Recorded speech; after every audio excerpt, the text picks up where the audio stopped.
Welcome back to Jared the Journeyman. How's it going, guys? Today we're in a residential setting. We've got a house that we're helping the high school program with. So what I'm going to show you today is how we identify where our receptacles and switches are once the sheetrock's up and it gets covered up by the sheetrockers. So that is a big problem around here.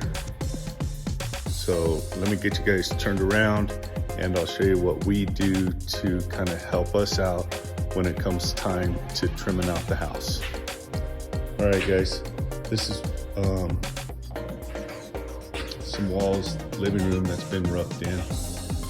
And what we do is we'll come out here and we'll go, about 12, 16 inches and put us a little mark with this paint, so that when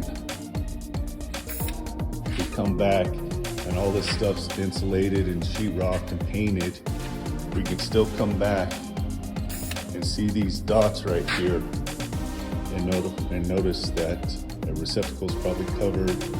Or if we look over here, let's see, we've got somewhere to mark out, but we've got 3 dots here, which indicates a 3-gang switch right here.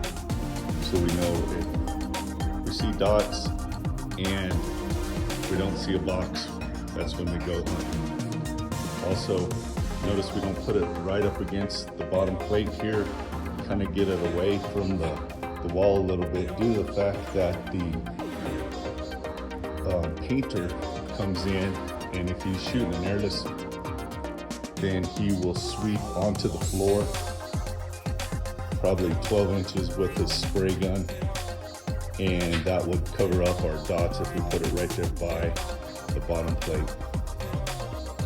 But this is kind of what we do to identify. If you notice, HVAC does the same thing, just to show the registers, because those sheetrockers, they get paid by the sheet, not by the hour. So they're in there just putting stuff up, and sometimes they forget to cut stuff out. What we also try to do is mark where our home runs are, in case we have a problem there. Then we see this dot right here, well, that represents the smoke detector that's up in the ceiling. Then you can come over here, same thing with this closet. We have a little dot here. Well, there's a box right beside that header up there, so we know if that one gets covered. So those are just little tricks of the trade that keep us from spending a lot of time when it comes to trim out. And hopefully, if you guys aren't doing that, go ahead and start doing it, and it'll help you speed up your trim out. So that's all I've got for now, but thanks for watching, guys, and be safe out there.